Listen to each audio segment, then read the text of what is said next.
Bom dia, irmãos. Deus abençoe a todos. Convido a Santa e Amada Igreja para a leitura do Salmo 2.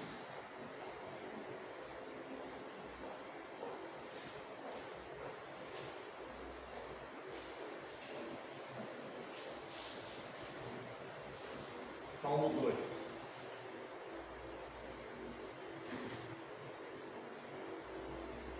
Por que se enfurecem os gentios e os povos imaginam coisas vãs? Os reis da terra se levantam e os príncipes conspiram contra o Senhor e contra o seu ungido, dizendo: rompamos os seus laços e sacudamos de nós as suas algemas. Ri-se aquele que habita nos céus, o Senhor zomba deles. Na sua ira, a seu tempo, lhe hás de falar, e no seu furor os confundirá. Eu, porém, constituí o meu rei sobre o meu santo monte Sião. Proclamarei o decreto do Senhor. Ele me disse: tu és meu filho, eu hoje te gerei. Pede-me e eu te darei as nações por herança, e as extremidades da terra por tua possessão. Com vara de ferro as regerás, e as despedaçarás como um vaso de oleiro. Agora, pois, ó reis, sede prudentes, deixai-vos advertir, juízes da terra. Servi ao Senhor com temor e alegrai-vos nele com tremor. Beijai o filho, para que se não se irrite, e não pereçais no caminho. Porque dentro em pouco se lhe inflamará a ira. Bem-aventurados todos os que nele se refugiam. Convido a Santa e Amada Igreja que se coloque em pé. Louvemos a Deus com o Salmo 2. Porque se amotinam as nações, pensam os povos sempre em vaidades, os reis da terra tomam posições, e os governantes buscam unidade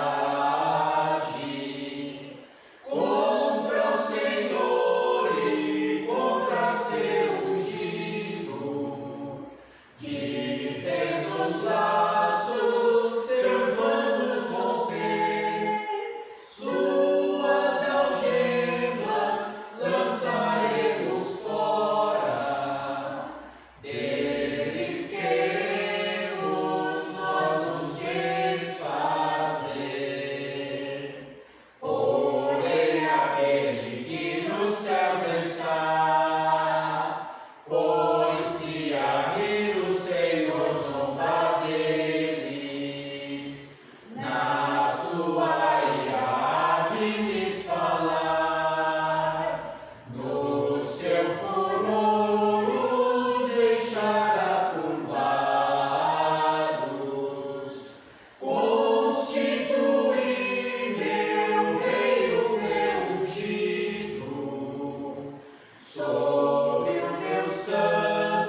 oração. Busquemos a presença do nosso Deus, oremos. Pai eterno e santo, Deus Pai, Filho, Deus Espírito Santo, Senhor eterno, Deus de maravilhosas graças, Deus de muitas misericórdias, Deus justo juiz, bondoso, Deus santo, perfeito em todos os seus caminhos, Deus perfeito em todos os seus atos, em todos os seus projetos, Senhor, Criador dos céus e da terra. Queremos, Deus, neste momento, prestarmos um culto a Ti, Senhor.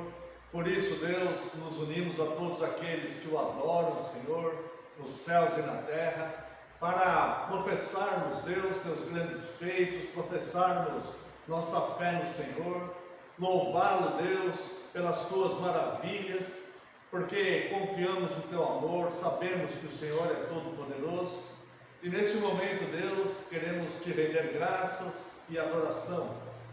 Queremos, Senhor, manifestar a Deus nossa gratidão por todo o bem que o Senhor tem concedido ao Seu povo, Deus, pelo sustento, pela providência, pela proteção, ó Deus, porque o Senhor nos conduz, ó Deus, em segurança nos Teus caminhos, o Senhor conduz a Tua igreja, Deus, aonde o Senhor deseja, e tudo que o Senhor faz é bom, perfeito e agradável, conforme a Tua vontade. Por isso, Deus, nós Te louvamos, Deus, com gratidão imensa. Queremos, Deus, neste momento, Pai, rogar ao Senhor que nos envie Teu Santo Espírito, que nos ensine, Deus, a cultuá-lo como precisamos cultuar a Deus, como o Senhor exige, ordena na Tua Santa Palavra. Reconhecemos, entretanto, que somos falhos e pecadores e lhe pedimos perdão a Deus e pedimos, Senhor, a Tua supervisão, a supervisão do Teu Santo Espírito, para que possamos cultuar de acordo, Deus, com o Teu agrado e as Tuas determinações. Ensina-nos a prestarmos este culto ao Senhor e receba, Deus, segundo a Tua graça. Nós Te agradecemos profundamente, porque o Senhor é um Deus bondoso que cuida da Tua igreja. No nome santo e poderoso de Jesus é que nós oramos agradecidos. Amém, Senhor, e glórias a Ti. Quero convidar a Santa e Amada Igreja para professarmos o voto da nossa segurança. Amada Igreja do Senhor Jesus Cristo, onde está o nosso socorro? O nosso socorro está em o nome do Senhor, Criador dos céus e da terra. Graça a vós outros e paz da parte de Deus, nosso Pai, e do Senhor Jesus Cristo. Os amados irmãos podem assentar-se. Vos convido à leitura da Santa Lei de Deus, livro do Êxodo, capítulo 20.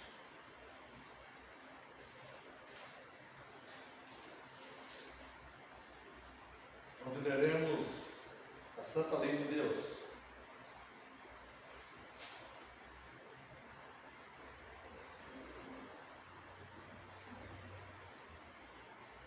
Então falou Deus todas estas palavras: Eu sou o Senhor teu Deus, que te tirei da terra do Egito, da casa da servidão. Não terás outros deuses diante de mim. Não farás para ti imagem de escultura, nem semelhança alguma do que há em cima dos céus, nem embaixo na terra, nem nas águas debaixo da terra.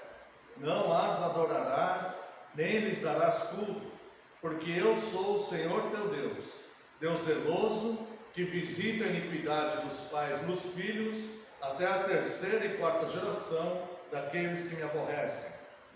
E faço misericórdia até 1000 gerações daqueles que me amam e guardam os meus mandamentos. Não tomarás o nome do Senhor teu Deus em vão, porque o Senhor não terá por inocente o que tomar o seu nome em vão. Lembra-te do dia do sábado para o santificar. 6 dias trabalharás e farás toda a tua obra, mas o 7º dia é o sábado do Senhor teu Deus. Não farás nenhum trabalho, nem tu, nem o teu filho, nem a tua filha, nem o teu servo, nem a tua serva, nem o teu animal, nem o forasteiro das tuas portas para dentro. Porque em 6 dias fez o Senhor os céus e a terra, o mar e tudo que neles há. E ao sétimo dia descansou. Por isso o Senhor abençoou o dia de sábado e o santificou. Honra teu pai e tua mãe, para que se prolonguem os teus dias na terra que o Senhor teu Deus te dá.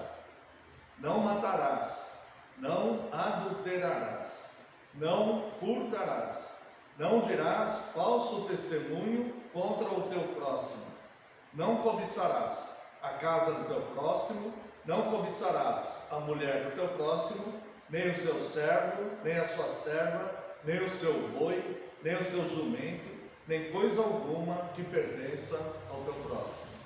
Eis aí manifesta a santa lei de Deus. Irmãos, desde o começo do ano, nós estamos estudando mandamento por mandamento, pela sequência, né?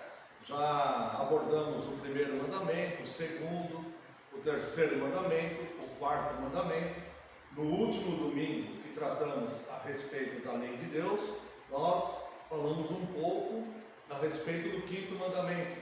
Então hoje falaremos um pouquinho a respeito do sexto mandamento, que está aqui no verso 13, Êxodo 20, 13. Não matarás. Este mandamento, obviamente e claramente, irmãos, ele se refere ao homicídio em primeiro plano. Tá? Quando falamos do homicídio, falamos no sentido de tirar uma vida irresponsavelmente, de forma irresponsável, ou até mesmo de forma criminosa, ou de forma maldosa, ou por inveja, ou por qualquer outro tipo de interesse. Tá? O homicídio considerado culposo, ou seja, aquele que não tem a intenção de matar a outra pessoa, mas que infelizmente causou a morte de alguém, mas sem a intenção daquele que a praticou, este não quebra o sexto mandamento. Claro que a pessoa deveria ser julgada tanto pela lei de Deus, como também na lei dos homens hoje, né? Mas, segundo a lei de Deus, este não quebra o sexto mandamento. Também defesa própria ou defesa da família, que é a nossa obrigação defender a nossa família, né? Obrigação dos homens, e também homens e mulheres por defesa própria, né? Autodefesa, né? Também não quebra o sexto mandamento. Tá? Policiais em ação, cumprindo o seu dever de proteger a sociedade, se tiver eventualmente uma situação em que precise se defender ou defender alguém, defender algum patrimônio, alguma coisa, também não quebra o sexto mandamento caso aconteça um homicídio. Soldados em guerra não quebram o sexto mandamento. O que quebra o sexto mandamento é a intenção deliberada de matar. E aí nós vamos ver então, por exemplo, antes de abordar, né? O que quebra o sexto mandamento é a intenção deliberada em matar alguém, como falei no começo, ou por inveja, ou por maldade, ou por algum tipo de interesse, né? Por exemplo, um latrocínio, que é um furto seguido de morte. Alguém foi roubar alguém e acabou matando aquela vítima. Isso obviamente quebra o sexto e o oitavo mandamento, na verdade, né? Quebram dois mandamentos. Mortes para que se tome propriedade dos outros ou para fraudar alguém, todo tipo de homicídio, ele quebra o sexto mandamento, com exceção das maneiras que eu falei anteriormente.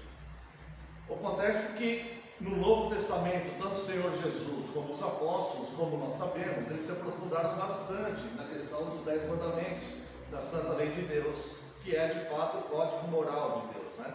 Então, ao se aprofundarem na questão do sexto mandamento, nós vemos que o simples fato de alimentar o ódio no coração, a pessoa que alimenta o ódio no coração contra o seu irmão, contra uma outra pessoa, segundo as Escrituras, já é um homicida.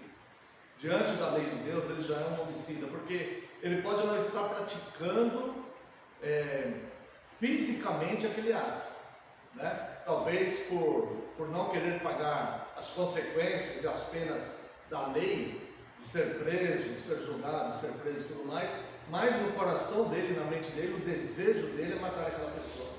Isto já é um homicídio. E a coisa pode se tornar muito grave quando se deseja a morte de alguém, quando não faz nada para matar aquela pessoa. Não faz nada, mas fica desejando a morte de alguém. Isso, obviamente, moralmente, ele também quebra o 6º mandamento. Então, nós devemos vigiar nós mesmos para entendermos se há alguma raiz de ódio, de amargura, de mágoas no nosso coração, que pode vir a gerar ódio no futuro, né? Para nós não alimentarmos esses sentimentos perversos, porque senão nós estaremos também, mesmo sem efetivamente matar uma pessoa fisicamente, né? Nós estaremos também quebrando o 6º mandamento. O 6º mandamento, ele se aprofunda ainda mais. Nós devemos ter um cuidado em preservar intelectualmente as pessoas, moralmente, afetivamente. Então nós devemos tomar muito cuidado com as palavras e com a forma que nós falamos, né? Porque muitas vezes, irmãos, sem querer, a exemplo do homicídio culposo, que é aquele homicídio sem querer, muitas vezes nós, sem querer, nós magoamos alguém ou desanimamos alguém na nossa caminhada com uma coisa ou outra que falamos, mesmo sem intenção que aquilo acontecesse. Mas, por outras vezes, nós falamos aquilo movidos por uma mágoa, talvez, ou por um ódio, ou por uma inveja, ou por algo. Isso sim pode quebrar o 6º mandamento, quando falamos palavras tão agressivas para as pessoas que as desanimam nas suas caminhadas, né? Então nós devemos vigiar bastante com isso, né? Há um atributo de Deus, nós devemos ser imitadores de Deus, mesmo sendo imperfeitos. Obviamente, os atributos que Deus tem e que nós temos numa menor escala, ou seja, Deus tem ele perfeito, mas nós temos de forma imperfeita, mas também temos, né? Nós devemos cuidar para nos aproximarmos cada vez mais de Deus. E um dos atributos de Deus é a longanimidade. Então nós devemos ser longânimos com as pessoas. A igreja, ela deve ser longânima. Nós devemos ser longânimos, procurar entender as pessoas. Longanimidade não é falta de ação, nem falta de atitude, tá? Mas é um cuidado, porque muitas vezes nós sabemos o que é certo, mas às vezes a pessoa ela ainda não está preparada para entender, para perceber claramente, como nós não estávamos no processo da nossa conversão, quantos erros cometemos no passado e Deus foi longânimo conosco, né? Então nós temos que ter muito cuidado na forma de pensar. É muito importante nós cuidarmos da forma, das coisas, do jeito que nós pensamos, né? Quero convidar os irmãos para ver aqui na carta aos Filipenses, capítulo 4, verso 8.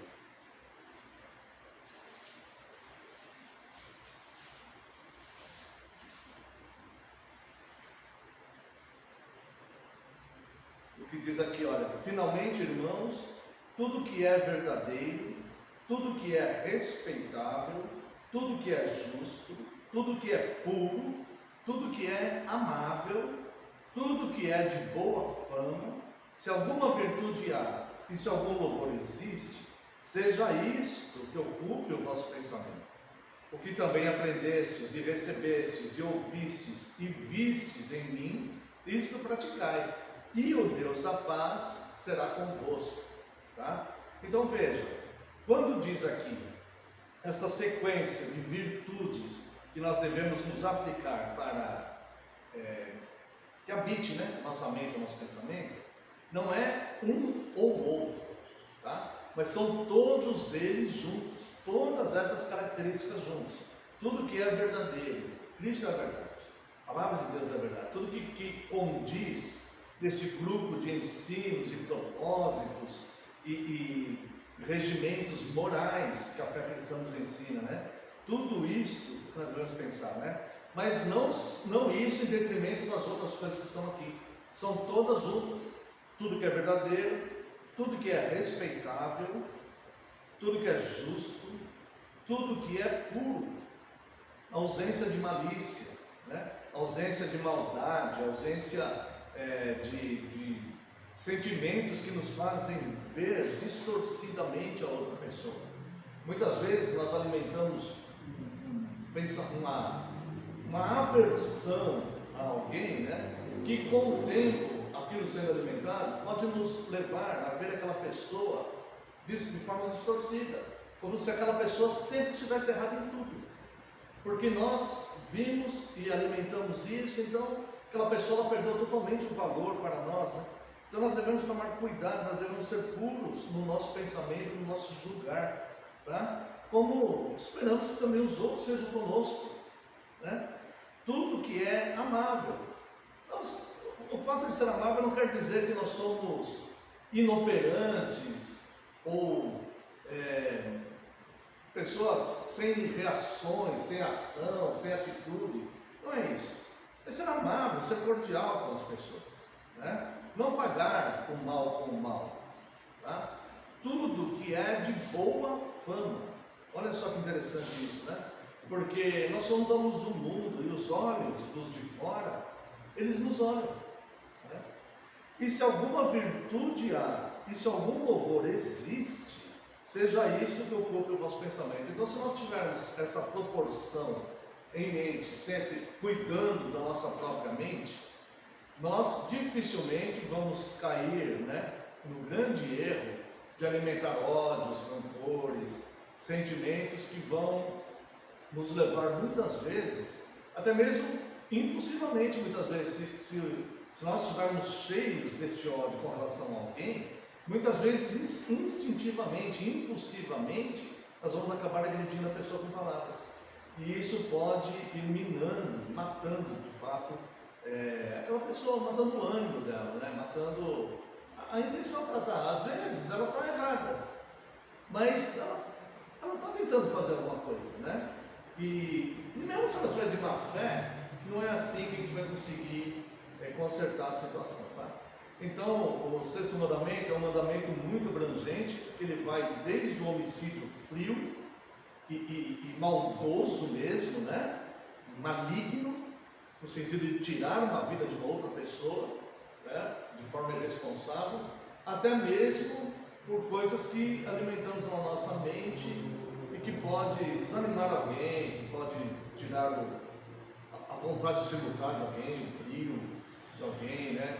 Algo que pode denegrir, tirar, manchar a dignidade das pessoas, né? Então, o sexto mandamento é algo assim que a gente deve cuidar de nós mesmos, para que a gente procure não fazer isso, né? Lembrando sempre que todos nós temos uma inclinação para o erro, mesmo convertidos, né? Ainda estamos nesse corpo e temos uma inclinação para o erro. Então, sabendo dessa característica e sabendo que o Senhor Deus já nos fez assentar nas regiões celestiais, nós temos como fundamento as Escrituras e podemos organizar a nossa mente para que nós não machuquemos, né, pessoas ao ponto de matá-la emocionalmente ou espiritualmente, ou seu ânimo, né, seus sonhos, muitas vezes, tá bom? Cuidemos uns dos outros de forma amável e com respeito, com amor, né, com cordialidade, com pureza, com justiça, né, com respeito e buscando, acima de tudo, tudo que é verdadeiro e que nos é ensinado pelas Santas Escrituras. Nós vamos fazer uma oração de confissão, nesse momento uma oração silenciosa de confissão. Se houver algum pecado não confessado, esse momento será oportuno, e se o Espírito Santo colocar na nossa mente, no nosso coração, na nossa memória, alguma vez que nós falamos algo que pode ter, né, desanimado alguém ou manchado a reputação, a dignidade de alguém, se alguma vez jogamos alguém moralmente no chão, afetivamente, emocionalmente, né, esse momento também, se você sentir o desejo voluntário, esse momento de pedir perdão por isso, tá bom? Então a igreja orará de forma silenciosa, logo em seguida estarei orando em voz audível uma oração de confissão. Oremos.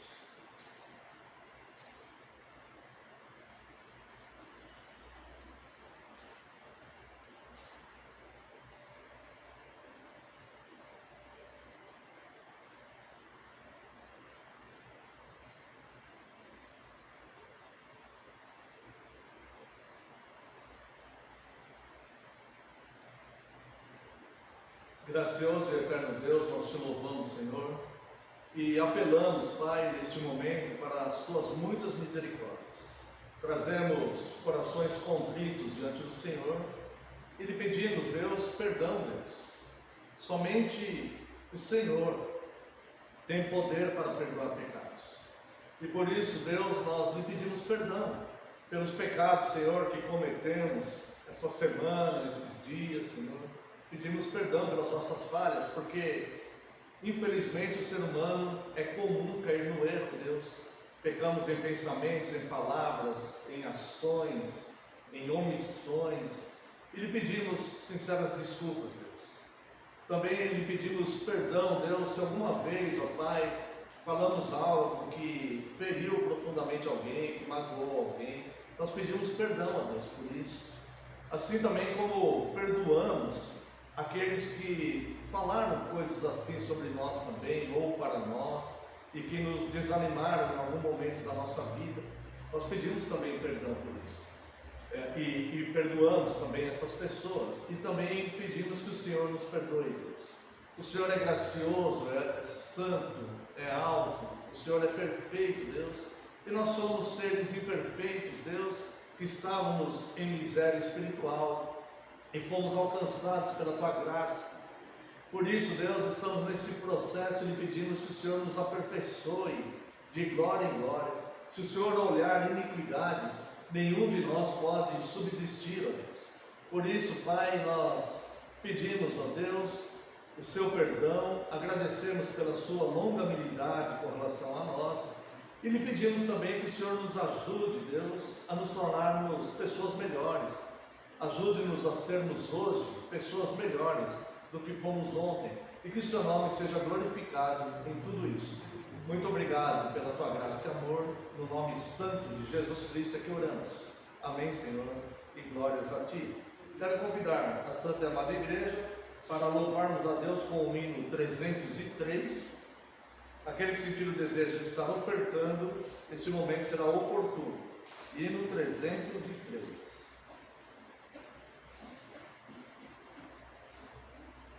Sou forasteiro aqui, em terra estranha estou, celeste pátria sim, anunciando vou, embaixador por Deus, de reinos já em céus, venho em serviço do meu Rei. Eis a mensagem que me deu, e os anjos cantam lá nos céus. Reconciliai-vos já, diz o Senhor, Rei meu. Reconciliai-vos já com Deus. Por Deus mandado está que o homem pecador, arrependido já, se chegue ao Salvador, pois quem o receber no reino vai viver. Venho em serviço do meu Rei. Eis a mensagem que me deu, que os anjos cantam lá nos céus. Reconciliai-vos já, diz o Senhor, Rei meu. Reconciliai-vos já com Deus. Mais belo que o rosal, o lar celeste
para analisarmos o dia do Senhor 29 de forma breve. As perguntas 78 e a pergunta 79. Estamos neste momento do catecismo, estudando sobre os sacramentos, né? A palavra de Deus e os sacramentos. E nós já analisamos a questão do santo batismo e agora estamos analisando a Santa Ceia do Senhor. Então, no domingo passado, né, nós vimos de que modo a ceia nos assegura, né, que temos parte no único sacrifício de Cristo. Único sacrifício, né? Cristo fez sacrifício uma vez por todas, tá? Não é como a missa da Igreja Romana, em que aquilo é feito novamente, né? Eles creem que o pão se transforma em Cristo e mais uma vez acontece aquilo, né? A Santa Palavra de Deus nos assegura que aquilo foi feito uma vez por todas, tá? Também vimos que o que significa comer o corpo crucificado de Cristo e beber do seu sangue derramado, né? Quando Cristo disse que aquele que não comer da sua carne e não beber do seu sangue não tem parte nele. Também a pergunta 77 vimos na semana passada, né? Onde foi que Cristo nos prometeu que Ele quer alimentar e refrigerar os cristãos com os elementos da Santa Ceia, né? E nós vimos nas Escrituras a instituição da Ceia do Senhor, nas Escrituras do Novo Testamento. Tá? Então hoje, dia do Senhor 29, nós ainda vamos abordar algumas coisas, assim, exemplo do próximo domingo, se Deus permitir, né? Acerca da Santa Ceia do Senhor. Pergunta 78. Então, o pão e o vinho são realmente transformados no corpo e sangue de Cristo? Resposta: não. Do mesmo modo que a água do batismo não se transforma no sangue de Cristo, nem é a própria purificação dos pecados, mas é simplesmente um sinal e uma garantia disso da parte de Deus, assim também o pão na ceia do Senhor não se transforma no próprio corpo de Cristo, embora seja chamado de corpo de Cristo, conforme a natureza e o uso dos sacramentos. Os sacramentos, eles são sinais visíveis de uma realidade, tá? Então, infelizmente, na Igreja Católica Romana, e isso também foi corrigido pelos reformadores no século XVI, eles passaram a crer em algum momento da história que a hóstia ou o pão partido e distribuído, né, na Santa Ceia do Senhor, se transformava de fato em Cristo, né? Existe até uma orientação para que eles não mordam aquele pão e tudo mais, tá? Só que este erro, ele foi se agravando, conforme as Escrituras dizem, né? Um abismo sobre outro abismo, né? Então um erro, ele sempre vai degenerar mais, né? Note, pela história geral da igreja, por isso nós devemos estudar também a história da igreja, né? E nós, nos nossos dias, é até um privilégio, embora nós nos entristeçamos ao ver muitas denominações cristãs produzindo muita liturgia e muitas doutrinas erradas, né? Mas também, por outro lado, temos o privilégio de estarmos numa época em que nós podemos olhar o passado, ver os erros que foram cometidos, né? E ver também igrejas que se mantiveram fiéis ao longo da história. É possível hoje nós vermos isso, fazendo um estudo histórico simples, simplesmente do que houve, do que acontece, né? Na Igreja de Cristo, desde dos apóstolos para cá, por exemplo, nós podemos ver vários erros e também aqueles que se mantiveram fiéis. E onde surgiram os erros, nós vemos que isso vai se declinando, o erro ele aparece de forma simples, muitas vezes com a aparência de ser algo inofensivo, algo que facilmente as pessoas vão aceitar, e depois ele vai se degenerando e vai cada vez mais se corrompendo até se transformar numa tragédia total, num desvio absurdo das Escrituras, e isso vai acontecendo ao longo do tempo. Tá? Por isso que é muito importante a igreja se manter fiel sempre no mesmo padrão, nunca cedendo a modismos, nunca se vendendo para angariar aí mais membros ou mais receita. Não importa. A igreja ela tem que ficar mantida, se manter fiel às Escrituras, né? E aonde houve esses erros, sempre tem aí um declínio, tá? Isso é possível ver ao longo da história. Nós falamos isso, irmãos, com tristeza, mas é necessário. Basta olhar a história da igreja. O Senhor Jesus disse que a igreja permaneceria até sua volta, as portas do inferno não prevalecerão contra ela. Mas ele não disse que essa igreja seria populosa e muito grande ao longo do tempo. Ele só disse que ela existiria e que a igreja fiel existirá até o fim, e as portas do inferno não prevalecerão contra ela. Quantos por cento da população estarão na igreja fiel? Isso ele não disse, né? Agora, ele disse também que haveria uma grande apostasia, e a própria igreja tem gerado apostasia nos de fora, porque são muitos erros cometidos numa época de redes sociais. Esses erros ficam muito evidentes. Mas, se a pessoa tiver cuidado de buscar servir a Cristo mesmo, ela vai procurar e encontrar a igreja fiel, que ela existe e existirá até o final, tá? Então, dentro desse panorama em que nós vemos que o erro ele vai degenerar cada vez mais, um erro que não parecia tão assustador no começo, tornou-se uma idolatria. Então hoje eles adoram a hóstia. Existe adoração à hóstia porque eles entendem que ela se transforma no corpo de Cristo, ou seja, um material físico feito por mãos humanas passa a ser adorado como se fosse o próprio Cristo. Então, irmãos, não, tá? O vinho não se transforma no sangue de Cristo e nem o pão no corpo de Cristo, tá? Isto é um sinal de uma realidade. Nós comemos o pão e bebemos o vinho, mostrando e não deixando morrer essa doutrina que Cristo se deu por nós, deu sua carne, deu seu corpo para ser moído. Foi moído por Deus ali na cruz do Calvário, tá? E o seu sangue puro derramado, uma vez que ele nunca pecou, ele nos purifica, né? De todo mal, ele nos salva, na verdade, né? É o sangue remidor. Então, o sacramento é um sinal visível do que Cristo fez e que a igreja continue em comunhão com ele. Por isso que somente cristãos professos devem participar da Santa Ceia, né? Conscientes do que estão fazendo naquele ato, tá? Pergunta 79. Por que então Cristo chama o pão de seu corpo e o cálice de seu sangue, ou de nova aliança no seu sangue? E por que Paulo fala da comunhão do corpo e do sangue de Cristo? Resposta: Cristo fala dessa maneira por um motivo importante.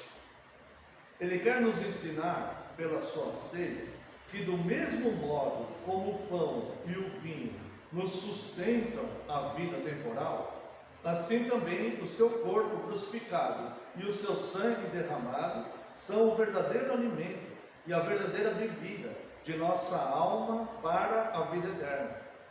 E ainda mais, por esse sinal e garantia visíveis, ele nos quer assegurar, primeiro, que pela operação do Espírito Santo, nós participamos do seu verdadeiro corpo e sangue, tão certo como recebemos com a nossa boca esses santos sinais em memória dele. Segundo, que todo o seu sofrimento e obediência são nossos, tão certo como se nós mesmos tivéssemos sofrido e pago por nossos pecados, tá? Então veja aqui uma coisa assim que nós devemos entender com bastante clareza, tá? Com bastante clareza. Quando Cristo pagou o preço dos nossos pecados na cruz, toda a maldição foi encravada na cruz, certo? E nós nos tornamos participantes de Cristo, ou seja, a nossa vida está enxertada em Deus através de Cristo, tá? Então nós estamos nele. Então, quando Deus nos olha, Deus vê os méritos de Cristo em nós. Então nós somos corpo dele, nós estamos nele, nós vivemos nele, nós nos movemos nele. Fora dele só haverá trevas e condenação, porque o homem de fato foi condenado na aliança de Adão, quando Adão quebrou a aliança. Então Deus misericordiosamente providenciou Cristo. Então a Santa Ceia, ela nos mostra, é um sinal visível, que nós somos este corpo, nós fazemos parte dele. Então nós ingerimos aquele pão, porque Cristo está em nós, nós ingerimos aquele sangue, que é o sangue que nos purifica, mas os elementos físicos, como nós falamos, eles não têm poder sobrenatural nenhum, tá? É apenas uma ilustração de algo que Cristo fez por nós e que efetivamente é real e vívido na nossa vida ao longo do tempo, tá? Então no céu só haverá quem está em Cristo, só quem está em Cristo, não haverá outra pessoa, mesmo que seja uma pessoa boa, que faça boas ações, faça bondades e tudo mais. Não, o que salva é Cristo, uma vez que o homem já nasce pecador, né? Quero convidar os amados irmãos para verem aqui, não está no catecismo, mas eu gostaria de apontar aqui para os irmãos, embora os irmãos conheçam bem, Salmo 51, verso 5. Eu nasci na iniquidade e em pecado me concebeu a minha mãe. O pecado e Deus são incompatíveis. O ensino bíblico é que o pecado faz separação entre o homem e Deus. Então, para o ser humano, isso é um labirinto, porque nós vemos aqui que já nascemos em pecado, ou seja, nós nem tivemos escolha. A escolha foi de Adão, que era o nosso representante. Toda a sua descendência, né, no caso nós já nascemos em pecado. Algum defeito, alguma distorção, alguma coisa, alguma fraqueza, alguma coisa que o ser humano tem. Então, nós já nascemos nesse contexto de pecado. Só que o pecado, ele é totalmente oposto à santidade de Deus, né? Então, a nossa vida, das duas uma, ou nós vamos desenvolver esse pecado, né? Ou vários pecados, a ponto deles amadurecerem e nós estarmos prontos para sermos condenados e passarmos uma eternidade no inferno, ou nos sujeitamos a Cristo, nos submetemos a Cristo por amor, e vamos aprendendo dele e nos transformando de glória em glória, mesmo que aos olhos humanos aquilo pareça ser uma transformação lenta, né? Mas estamos ali sendo transformados de glória em glória, até o ponto de amadurecermos e estarmos prontos para seguirmos a Cristo, né? No entanto, Deus, quando nos olha, Ele vê os méritos de Cristo em nós. Então, a Santa Ceia é um sinal visível da glória de Deus, tá? Do sacrifício de Cristo e de nós estamos em Cristo. Para terminar, amados irmãos, quero convidar os irmãos aqui em primeira carta aos Coríntios, capítulo 10, versos 16 e 17.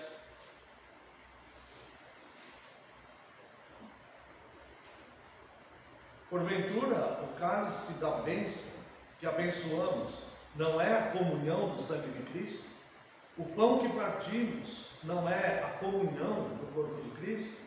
Porque nós, embora muitos, somos unicamente um pão, um só corpo, porque todos participamos do único pão. Então veja que existe uma unidade e não há possibilidade de não haver unidade.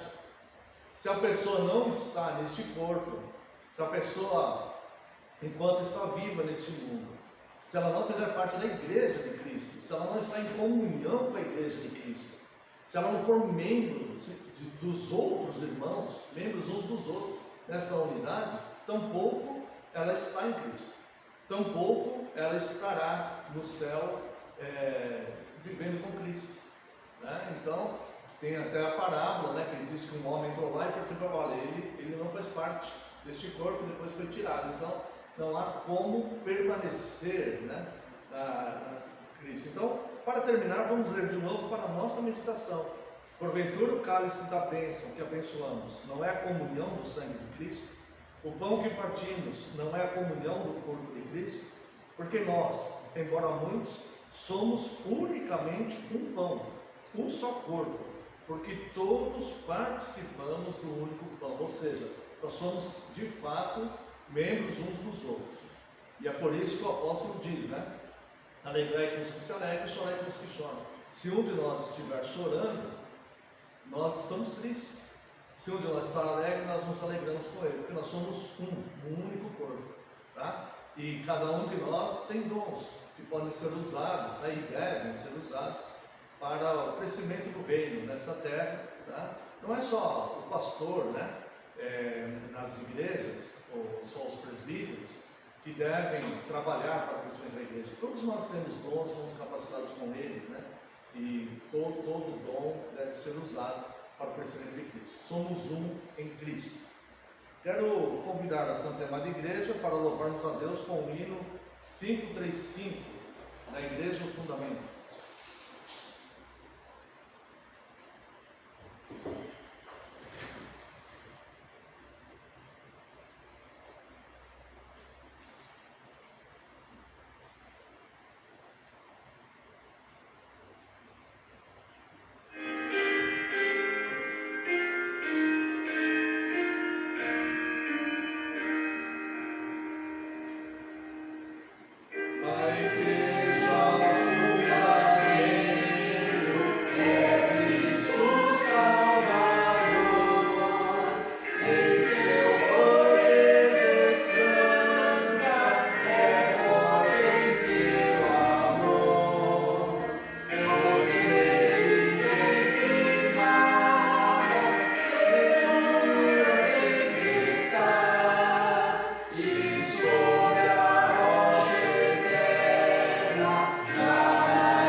Capítulo 20.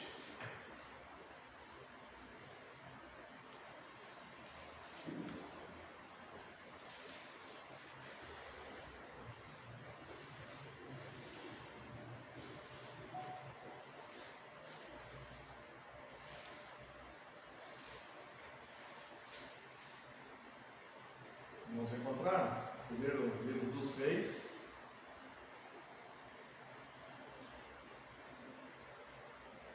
capítulo 20. Faremos a leitura a partir do verso 1. Ben-Hadad, rei da Síria, ajuntou todo o seu exército. Havia com ele 32 reis e cavalos e carros. Subiu, cercou a Samaria e pelejou contra ela. Enviou mensageiros à cidade de Acabe, rei de Israel, que lhe disseram: assim diz Ben-Hadad: a tua prata e o teu ouro são meus, tuas mulheres e os melhores de teus filhos são meus. Respondeu o rei de Israel e disse: seja conforme a tua palavra, ó rei, meu senhor, eu sou teu e tudo que tenho.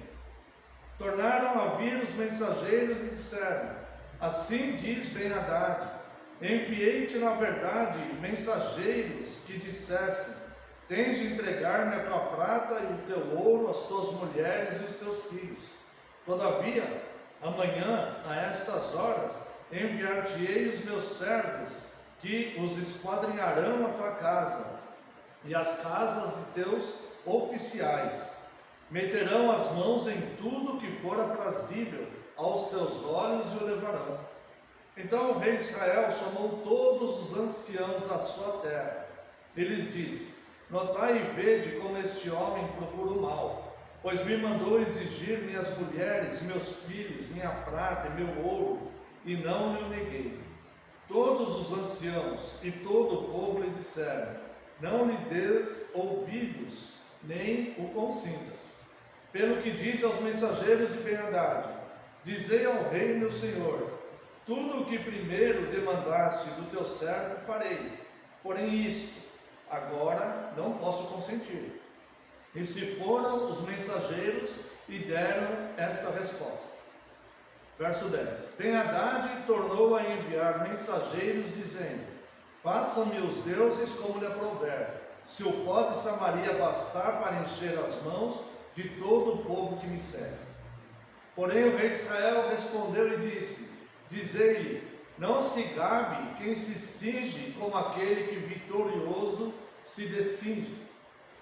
Tendo Ben-Hadad ouvido essa resposta, quando bebiam ele e os reis nas tendas, disse aos seus servos: ponde-vos de prontidão. E eles se puseram de prontidão contra a cidade.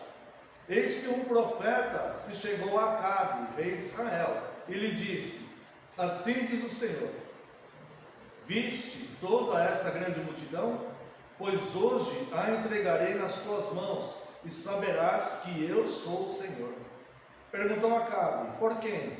Ele respondeu: assim diz o Senhor, pelos moços dos chefes das províncias. E disse: quem começará a peleja? Tu, respondeu ele. Então contou os moços dos chefes das províncias, e eram 232. Depois contou todo o povo, todos os filhos de Israel, 7.000. Saíram ao meio-dia. Ben-Hadad, porém, estava bebendo e embriagando-se nas tendas, ele e os reis, os 32 reis que o ajudavam. Saíram primeiro os moços dos chefes das províncias. Ben-Hadad mandou observadores, que lhe deram avisos, dizendo: saíram de Samaria uns homens. Ele disse: quer venham tratar de paz, tomai-os vivos; quer venham pelejar, tomai-os vivos. Saíram, pois, da cidade os moços dos chefes das províncias e os exércitos que os seguiam. Eles feriram, cada um ao homem que se lhe opunha. Os sírios fugiram, e Israel os perseguiu. Porém, Ben-Hadad, rei da Síria, escapou a cavalo com alguns cavaleiros. Saiu o rei de Israel e destroçou os cavalos e os carros, e feriu os sírios com grande estrago. Então o profeta se chegou ao rei de Israel e lhe disse: vai, ser forte, considere e vê o que has de fazer, porque daqui a 1 ano subirá o rei da Síria contra ti. Os servos do rei da Síria lhe disseram: seus deuses são deuses dos montes, por isso foram mais fortes do que nós, mas pelejamos contra eles em planície, e por certo seremos mais fortes do que eles. Faze, pois, isto: tira os reis, cada um do seu lugar, e substitui-os por capitães, e forma outro exército igual em número ao que perdeste, com outros tantos cavalos e outros tantos carros, e pelejemos contra eles em planície, e por certo seremos mais fortes do que eles. Ele deu ouvidos ao que disseram, e assim o fez. Decorrido 1 ano, Ben-Hadad passou revista aos sírios e subiu a Áfeca para pelejar contra Israel. Também os filhos de Israel se passou revista, foram providos de víveres e marcharam contra eles. Os filhos de Israel acamparam-se defronte deles, como 2 pequenos rebanhos de cabras, mas os sírios enchiam a terra. Chegou um homem de Deus e falou ao rei de Israel e disse: assim diz o Senhor, porquanto os sírios disseram: O Senhor é Deus dos montes e não dos vales. Toda esta grande multidão entregarei nas tuas mãos, e assim sabereis que eu sou o Senhor. 7 dias estiveram acampados, um defronte dos outros. Ao 7º dia travou-se a batalha, e os filhos de Israel, num só dia, feriram dos sírios 100.000 homens de pé. Os restantes fugiram para a África e entraram na cidade, e caiu o muro sobre os 27.000 homens que restaram. Ben-Hadad fugiu, veio à cidade e se escondia de câmara em câmara. Até aqui só convido os amados irmãos a uma breve oração. Pai eterno e santo, te damos graças, Senhor, mais uma vez, te louvamos, te agradecemos e te agradecemos, Deus, por estarmos aqui em santa comunhão cultuando o Senhor. Neste momento, Deus, em que a sua palavra foi lida aqui, nós clamamos a ti, Senhor, que nos ensine e nos instrua a sua palavra revelada e a tua santa vontade para as nossas vidas. Eu te peço, Deus, perdão pelas minhas falhas e pecados, e clamo a ti, Senhor, que envie teu Santo Espírito, que nos ilumine nessa palavra revelada. Senhor, eu rogo a ti que somente o teu Espírito, Deus, com a tua expressa autorização, fale através de mim nesta manhã. Somente saia dos meus lábios o que for dito pelo teu Santo Espírito. Que neste momento, Senhor, eu diminua, eu desapareça, e só prevaleça a tua palavra, porque a tua palavra é a verdade. Em nome de Jesus, teu filho amado, é que oramos. Amém, Senhor, e glórias a ti. Amada igreja do Senhor Jesus Cristo, venho vos proclamar Cristo, o Deus dos montes e dos vales, que vem vencendo e para vencer, o Rei dos reis, o Senhor dos senhores. No texto que lemos aqui de 1 Reis, vemos que Deus mostra sua glória a seus filhos, mesmo Deus não compactuando com as maldades do rei Acabe, que era o rei de Israel naquela época. E Deus também não compactuava com as maldades maiores da esposa do rei, Jezabel. Como, por exemplo, no episódio que nós vemos no capítulo posterior a esse texto que lemos, no capítulo 21, onde trata da vinha de Nabote, em que o rei Acabe queria a vinha, Nabote recusou-se a vender a vinha por ser herança de seus pais. O rei ficou contrariado com aquilo e Jezabel então contrata 2 homens malignos, segundo as escrituras, para testemunharem contra Nabote, a ponto dele ser condenado à morte, apedrejado, para que Acabe tomasse então as vinhas de Nabote. Este mesmo rei Acabe e esta Jezabel foram os que perseguiram o profeta Elias. Mesmo sendo um rei mau, mesmo sendo a sua esposa uma mulher maligna, que governava a nação, Deus, ele mostra a sua glória a seus filhos, quando ele é ofendido pelos sírios. Veja que os sírios dizem que o Deus deles não era Deus dos montes, não era Deus dos vales, era Deus apenas dos montes, porque eles venceram aquela primeira batalha porque estavam em montes, mas nos vales o Deus deles não teria poder nenhum para defendê-los do exército da Síria. E Ben-Hadad, a palavra Ben quer dizer filho, né? Filho de Hadad, ele profanou, blasfemou contra o Deus vivo. E é por isso que no verso 28, Deus levanta um profeta para que falasse a Acabe. Chegou um homem de Deus e falou ao rei de Israel e disse: assim diz o Senhor, porquanto os sírios disseram, o Senhor é Deus dos montes e não dos vales. Toda essa grande multidão entregarei nas tuas mãos, e assim sabereis que eu sou o Senhor. Então veja que Deus, existe poder em Deus para operar, tanto nos seus filhos como nos ímpios, tanto nos reis bons como nos reis maus. Ou seja, Deus ele é soberano sobre toda a carne, Deus é soberano sobre toda a nação, Deus é soberano sobre todo o reino. Não há ninguém que tenha um poder tão grande no mundo que possa ter um poder maior que o poder de Deus.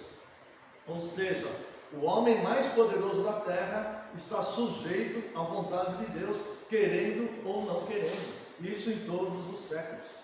Então, o Senhor Deus, Ele de fato envia seus profetas. Interessante que primeiro veio um profeta que nós não sabemos quem era. Veja o verso 13.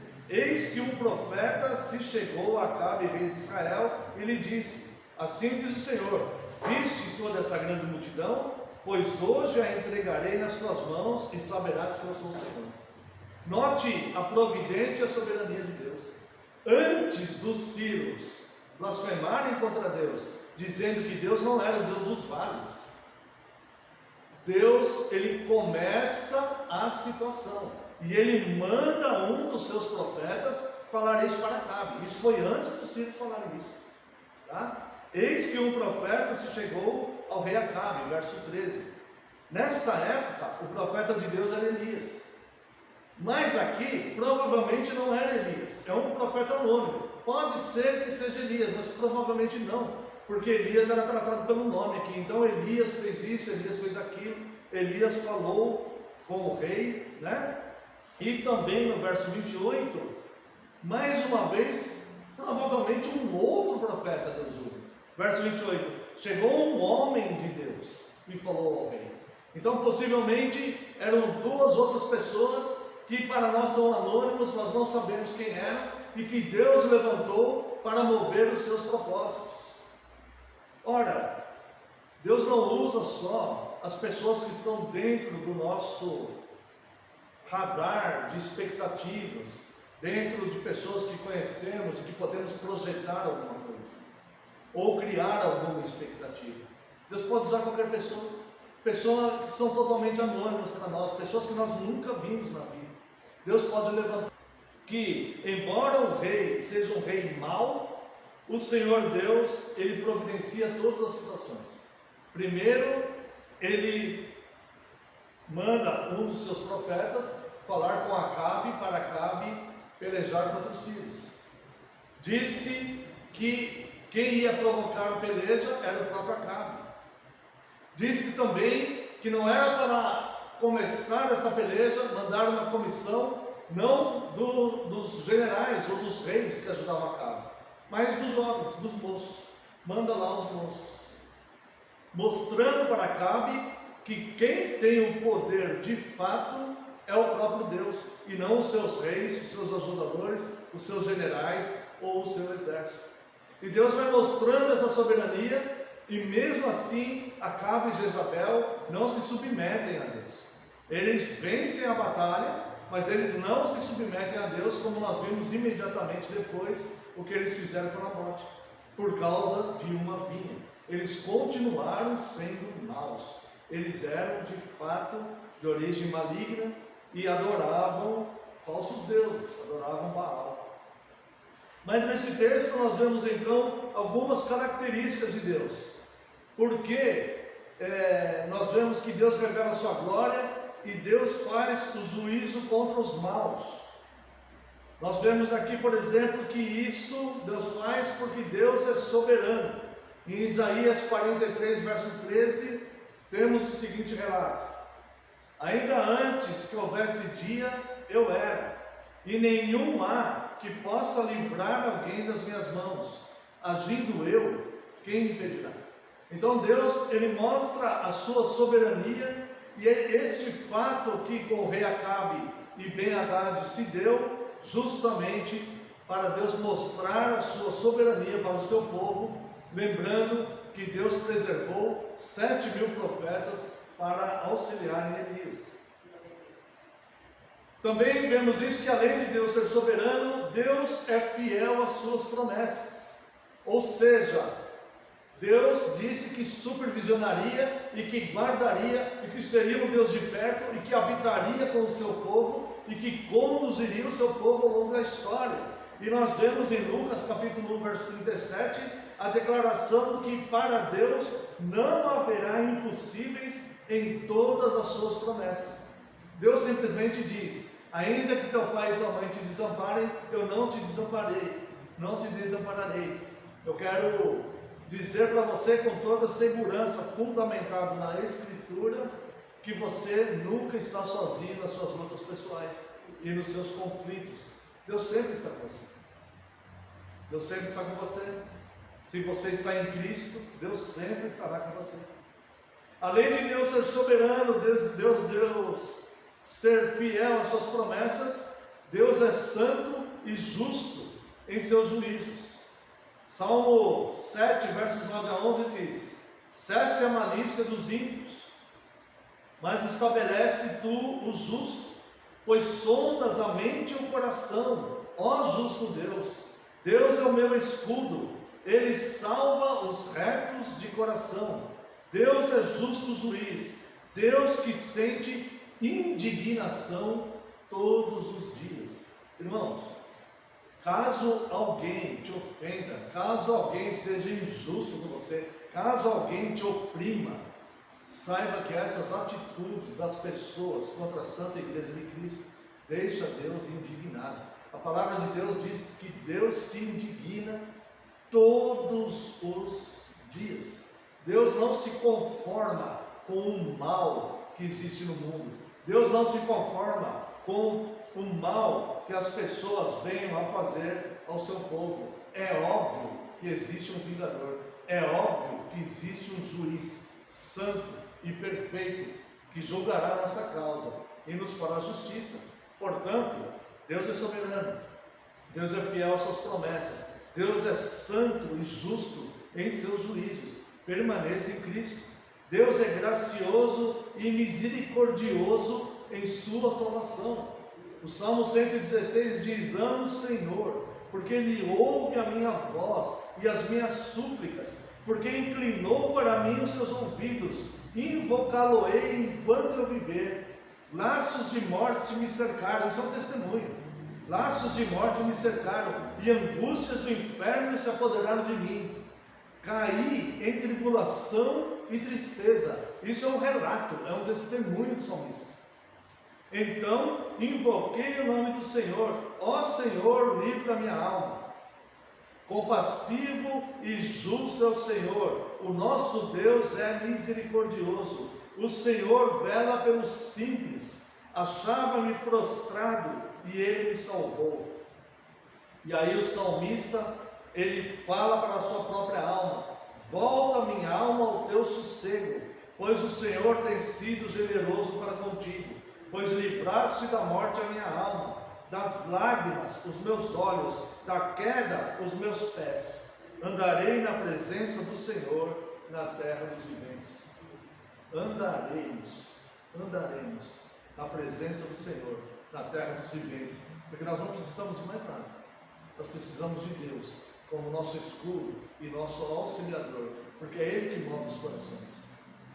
Além de Deus ser soberano, Deus ser fiel às suas promessas, Deus ser santo e justo em juízo, Deus ser gracioso e misericordioso em sua salvação, Deus é poderoso e maravilhoso em suas obras. O Salmo 92:5 diz: quão grandes são, ó Senhor, as tuas obras, quão profundos os teus pensamentos. Além disso, Deus é um ser pessoal e se comunica com o seu povo através da sua revelação.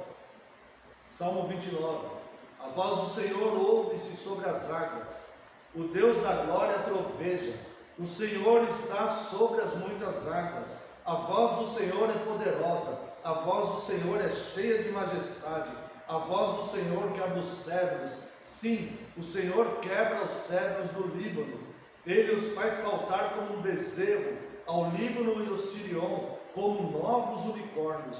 A voz do Senhor separa as labaredas do fogo, a voz do Senhor faz tremer o deserto, o Senhor faz tremer o deserto de Cádiz, a voz do Senhor faz parir as corças e desnuda as brenhas, e no seu templo cada um diz glória.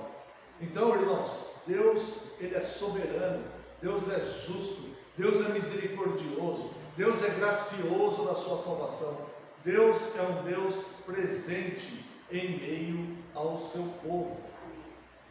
E Deus, além de tudo isso, é sábio e soberano em seus propósitos. Jó, capítulo 42, verso 2, nos declara: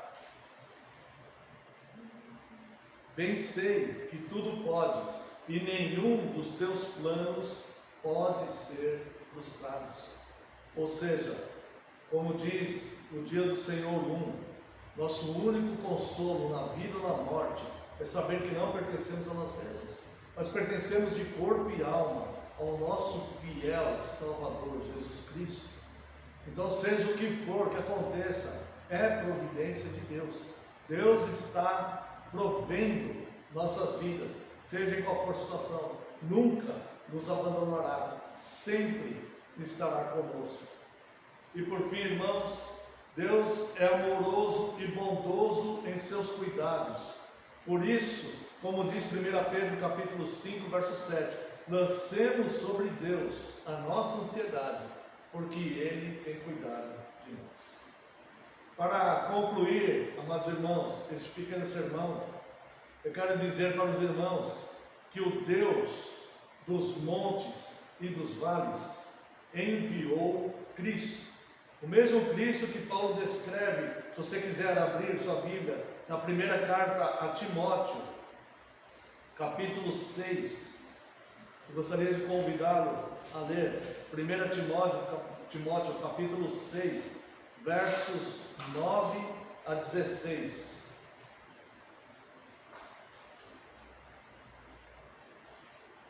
Ora, os que querem ficar ricos caem em tentação e cilada, e em muitas concupiscências insensatas e perniciosas, as quais afogam os homens na ruína e perdição, porque o amor do dinheiro é a raiz de todos os males, e alguns nessa cobiça se desviaram da fé e a si mesmos se atormentaram com muitas dores.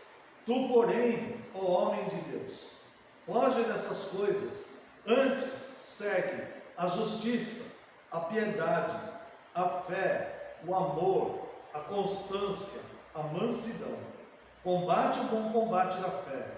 Toma posse da vida eterna, para a qual também fosse chamado, e de que fizeste a boa confissão perante muitas testemunhas.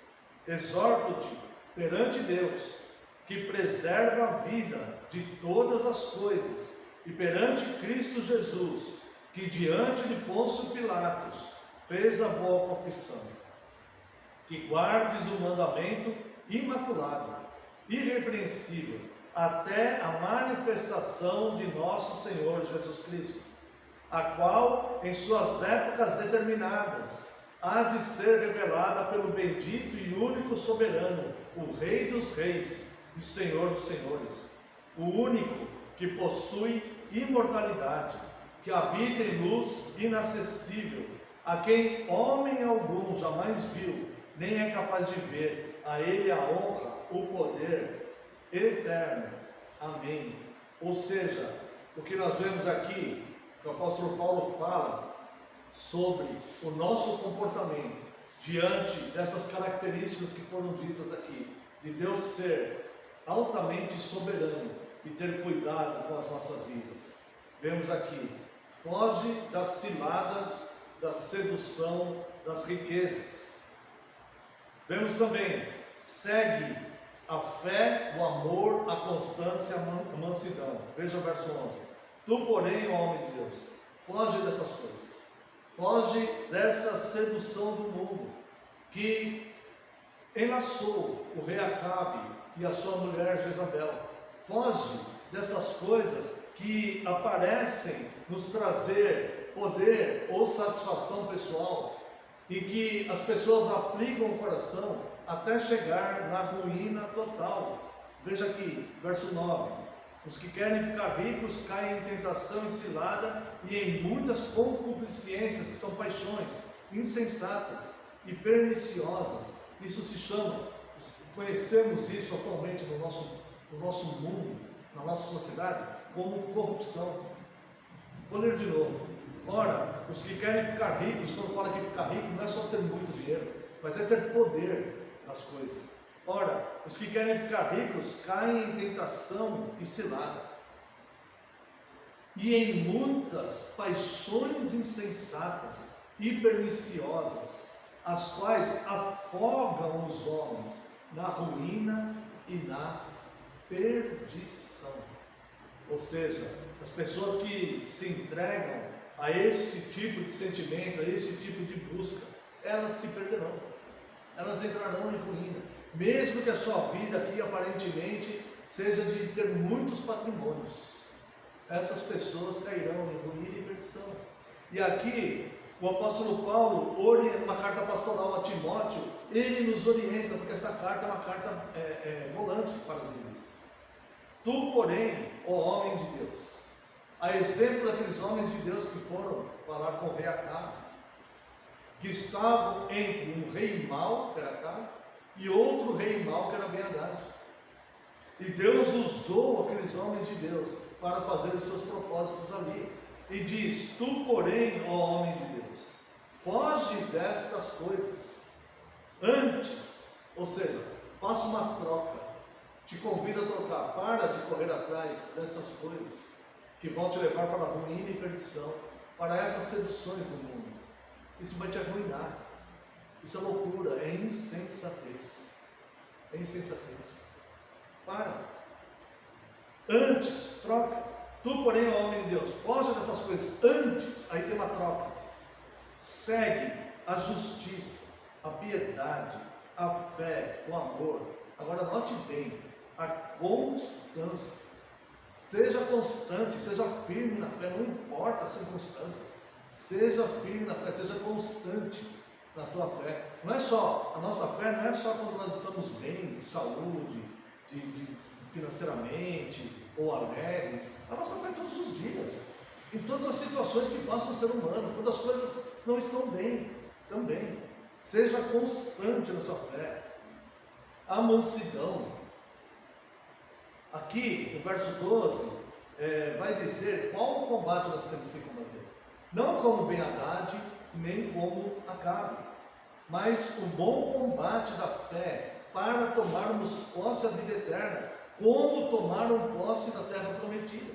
Veja aqui o verso 12: combate o bom combate da fé. Essa é a nossa luta. Permanecermos na fé. Nossa luta não é contra a carne e sangue. Nossa luta é para permanecermos na fé, nós permanecermos na fé, ao ponto de ajudar os outros. Mas para ajudar os outros, nós permanecemos na fé. Combate o bom combate da fé, toma posse da vida eterna, para a qual também foste chamados, e de que fizeste a boa confissão perante muitas testemunhas.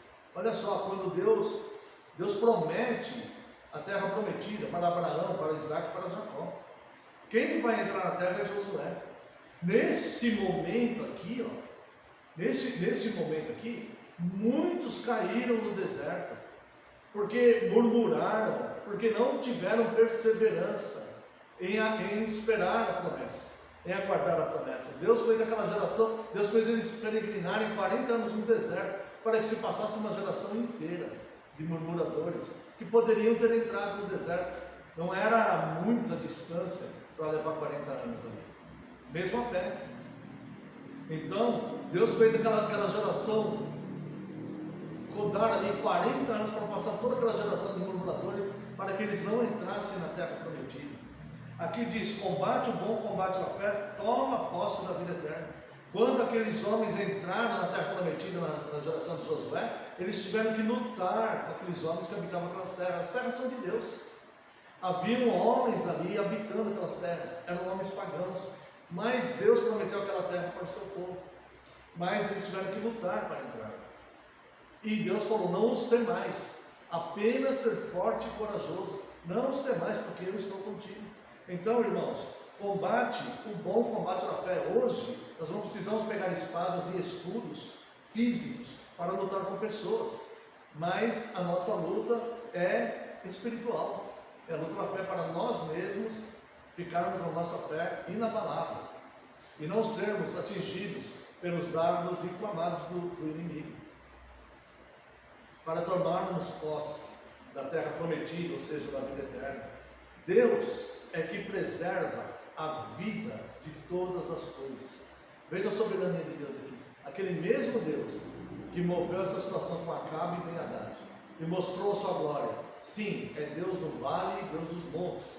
É o que diz aqui no verso 13. Exorto-te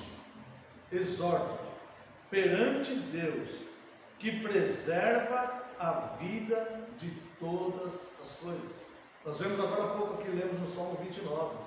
É Deus que faz as forças daqui.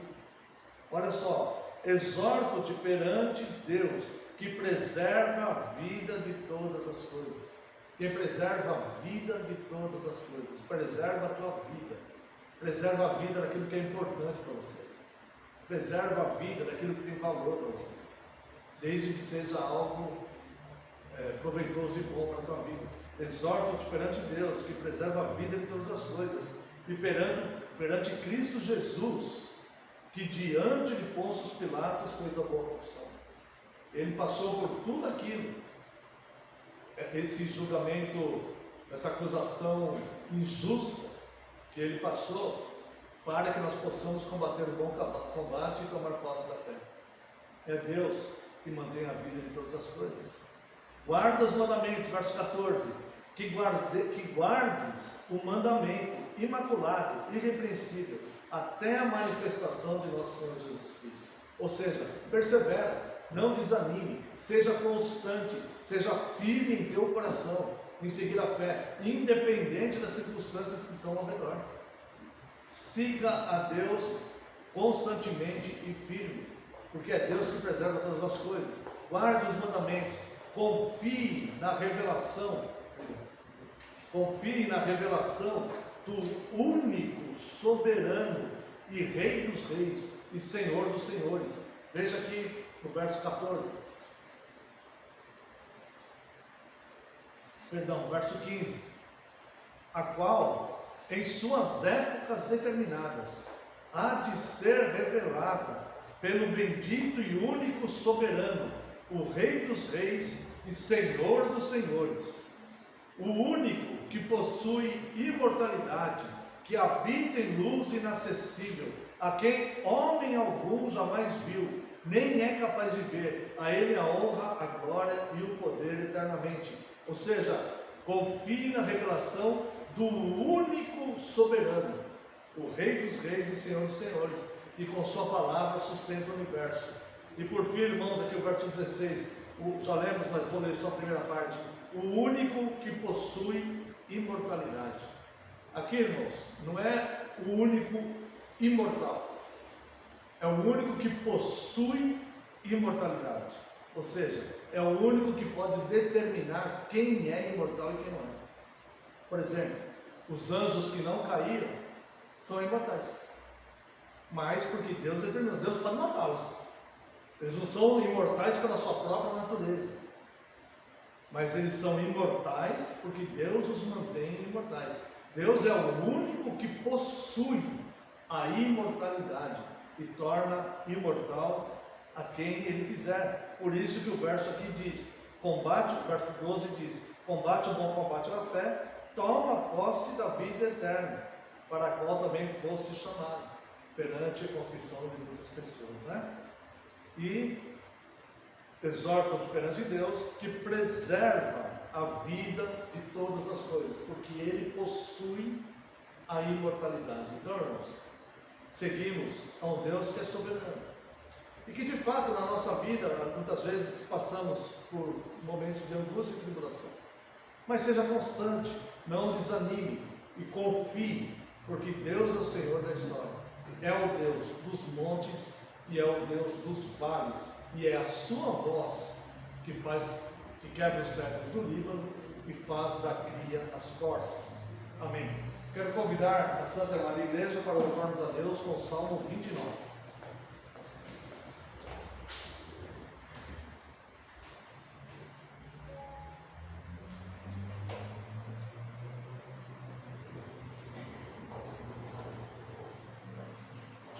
Ao Senhor.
pé, vamos a uma oração de encerramento.